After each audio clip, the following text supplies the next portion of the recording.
And the answer is yes. I'm like, I'm probably not a good person for that meeting, actually. Yeah. Like, I will I'm delegate not patient. that, right? Like, unless it's absolutely necessary, if it's like a long, drawn out like HR meeting, like I could delegate that. But if that meeting requires like quick, decisive action, vision casting, problem solving, bring me in. Yep. So you have to know your nature, and every entrepreneur is different. By the way, some people in this room might be entrepreneurs that are gifted with patience. I'm not one of those. Yeah, neither am I. You're right, exactly. I'm kind of like, okay, what's next? Like, hey, you get to the point.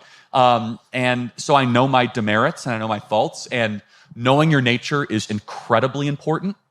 And that goes with time as well, which is I find that if I'm enjoying something, I will spend like endless amounts of time and my day will be completely derailed. So I have to try to put on very strict limits.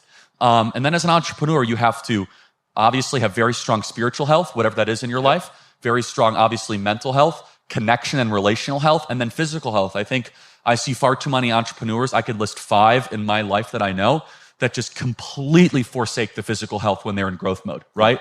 They're eating terribly, they're not sleeping, they're not exercising. I'll get to it later. That's what they'll get to it later. And when you're young, that's correct, but I actually would make an argument. Not only is it bad for you, obviously, health-wise, but like it actually makes you harder to run that business and to grow that business. I think that people that are properly prioritizing sleep and properly prioritizing diet are actually better founders and better entrepreneurs. And so, but anyway, going back, time management, I find what separates the good from the great entrepreneur is someone that is able to meticulously be able to manage their time. You know, I was able to spend a lot of time with Elon Musk, a year ago, and regardless of your opinions of him, he's a phenomenal entrepreneur, right? Unbelievable founder, like undoubtedly, inarguably, right?